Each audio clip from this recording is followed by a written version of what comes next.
now we hit the top 5, the old playoff bubble, and it's only fitting that the next couple of squads you got to talk about the old gatekeepers of that playoff bubble.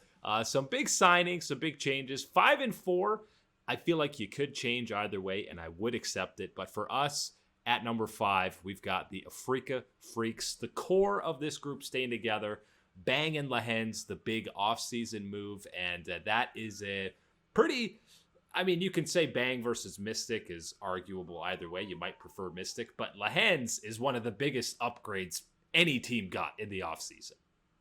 And immediately, you're seeing some performance for this squad from that bot lane. Talking about the Kespa Cup, and again, always important to bring up Kespa Cup and mention, got to be careful talking about the results or putting too much investment into it. But what we did see from this Afreeca Freaks roster, that bot lane was pretty darn solid. That was definitely not one of the issues that you were looking at them throughout any of the things that went wrong for them at the event. It wasn't the bot side of Bang and Lehens. That's what you're focused on. And as you said it, that's really the big change. That's more or less, of course, we're going to be talking about some other big changes with this squad. But the real one that you're looking at and the one that you're saying, questionable, it needs to, I'm not sure, but it needs to be there and have a level of performance. It's the bot lane. And absolutely the big one for me was Lehens stepping through. And yeah, I've seen that immediately at the Kespa Cup, the way it's going to work.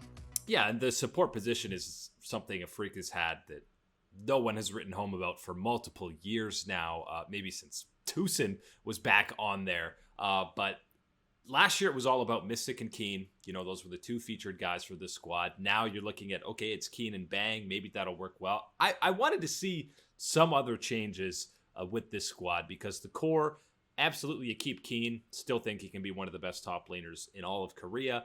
Dread and Fly both stay, and we know Fly is that supportive mid laner. He has been the majority of his career, helping out his opposing or other lanes in the bot and top side. I just feel like some more change needed to happen. They brought in Kiin.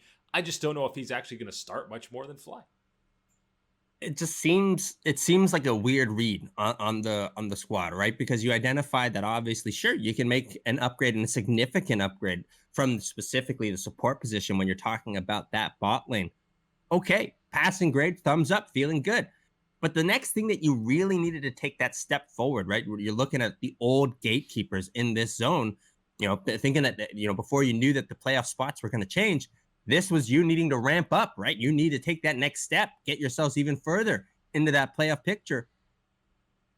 Keeping Dread and Fly was not the move that I think a lot of people would have been going for, and especially one when you're talking about a squad that's got Kiin in the top side, and now you're adding, let alone Bang, but especially Lehens down there to the bottom lane.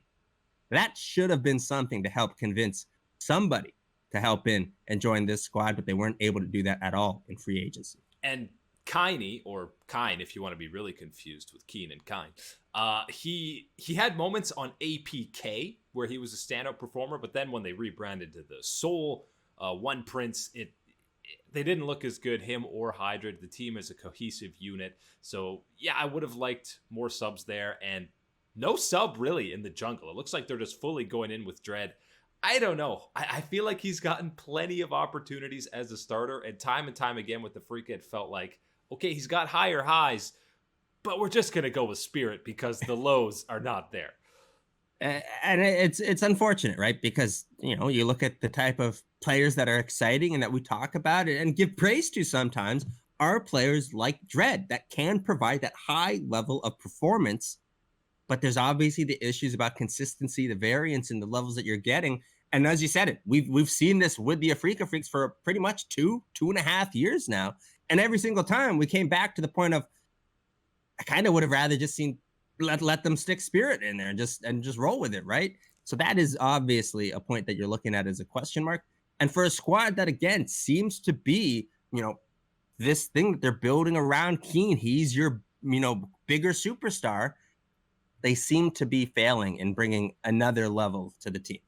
Dread is he's getting MVP of the game either way. He's either getting MVP for Afreeca or he's inting it, running it down. He's MVP for the other squad. So not having a full-fledged or capable backup might be a little bit concerning, but maybe it'll pay off, kind of like Blabber on Cloud9. Maybe not quite to that level. I'm not saying Dread's getting MVP, guys. Dread is not going to get MVP this year.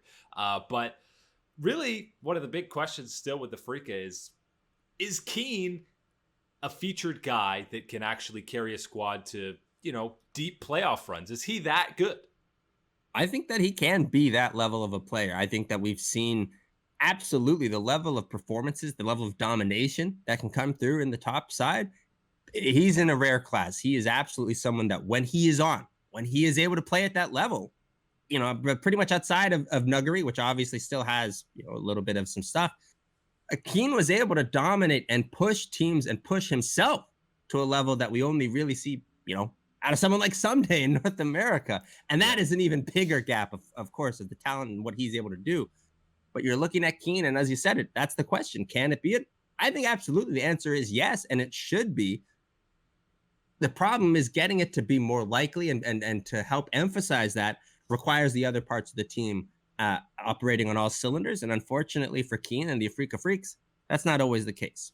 Hey, Bang played with that boy Someday on 100 Thieves, and they were supposed to be... that's the connection right there. They were supposed to be the big two carries that completely dominate North America. Obviously never quite amounted to that with 100 Thieves, but a lot of people, I think, with Bang coming back to the LCK, think he's totally washed up. I don't think he will have an issue competing in the LCK. He's not going to be better than, the top guys. Ruler, he's not going to be better than him. Teddy, but I feel like Bang will absolutely compete and in no way, shape, or form be a liability for Afreeca.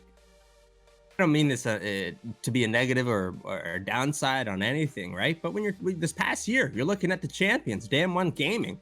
What had we been talking about Ghost, right? Yes, he had been improving himself and becoming an option, a threat and value for that squad itself. But a long time, it was talking about just not being a negative, right? Can you keep up? Can you keep the pace that's not dragging down someone popping off?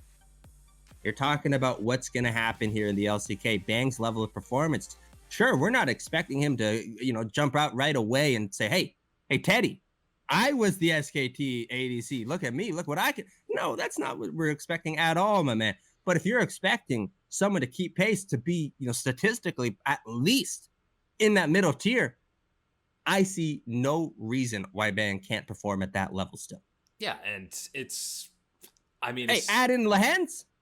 Yeah, that makes it a lot easier. When they officially signed with the Afreeca, you and I were both like, you played with Zazel last year. Yeah. You're playing with Lehens now.